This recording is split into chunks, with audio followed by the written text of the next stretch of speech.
Sommes une petite dizaine Hein. de catholiques et de protestants de Champigny qui nous sommes réunis autour de Marc Lulle, notre curé à l'époque, pour prendre conscience que les migrants qui arrivaient avaient besoin d'aide. Nous avions une maison, l'ancien presbytère, qui était inutilisée et on cherchait des gens à y mettre dedans. Et le Centre d'action sociale protestant nous a proposé d'y loger 2 familles qui sont arrivées en l'été 2016. Et puis ensuite, il y en a d'autres qui sont venus, et puis on en a encore quelques-uns qui sont en charge. Mais si on parle de la passerelle, il faut aussi parler en fait de ce qui s'est passé avec d'autres personnes à l'extérieur de la passerelle. La première année, par exemple, on a pu faire l'opération parce que la paroisse de Saint-Mandé et la paroisse de Vincennes ont fait des collectes pendant le carême et ça nous a permis en fait de faire vivre l'opération pendant pas loin d'1 an.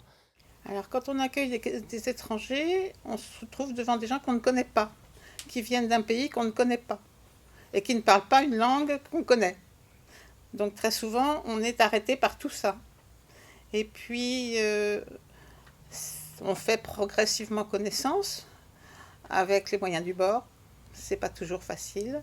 Mais pour les autres, c'est eux qui ont fait l'effort d'apprendre progressivement à s'exprimer en français. Avec, bien sûr, notre aide qui a été de leur trouver un endroit où ils pouvaient avoir une formation pour apprendre le français. Et c'est pas toujours très simple, bien que il y a une certaine, j'allais dire, intimité qui se fait, et c'est des gens qui deviennent des amis. Voilà, la plus grosse difficulté, en fait, c'est d'arriver à les faire rentrer dans le marché du travail. Alors, il y a un point positif, c'est qu'en général, comme ce sont des gens qui ont eu le culot, le courage, la folie de s'exiler, c'est forcément en fait des gens qui ont le sens de l'initiative. Ceci dit, c'est quand même très compliqué de chercher un emploi quand effectivement on a encore des difficultés en français et c'est quand même le cas des adultes.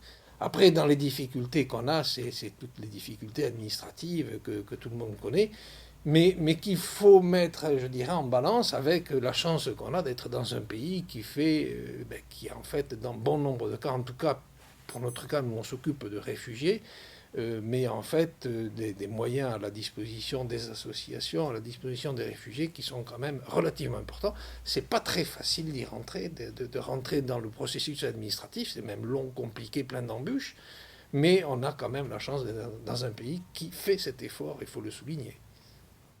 Oui, vas-y.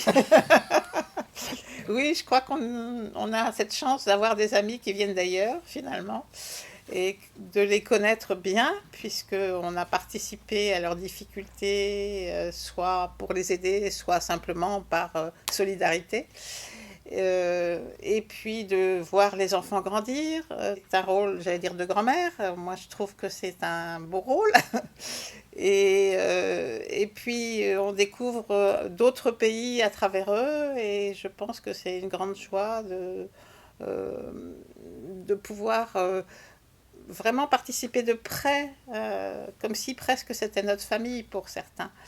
Un autre des plaisirs, c'est certainement le groupe qu'on forme ensemble. Il faut Ah oui, être aussi. forcément nombreux pour suivre une famille. Une famille, c'est un nombre d'heures par semaine qui est considérable. Il faut être nombreux, il faut pouvoir se succéder dans le temps, etc. Et on a le plaisir, je dirais, de pouvoir faire ça ensemble sur des aspects différents les uns des autres. Et ben, de façon étonnante, en France, quand vous cherchez de l'argent pour payer un appartement pour des réfugiés pendant 3 ans, et ben, en 6 mois, vous collectez l'argent qu'il faut. C'est assez étonnant et ça fait quand même plaisir. Alors, voir des enfants qui progressent dans leur réussite scolaire, c'est aussi un grand plaisir. Et savoir qu'un petit garçon de 9 ans paraît être tout à fait au niveau des enfants nés en France, vivant en France depuis toujours, on est un peu surpris et étonné, et il en est très fier. Je pense aux filles qu'on accompagne là ces temps-ci. Elles rentrent en seconde et c'est pour elles quelque chose de magnifique que d'arriver à suivre le programme a commencé une langue étrangère qui ne va pas être forcément facile pour elle parce qu'il y a le français, il y a l'anglais, il y a l'arabe.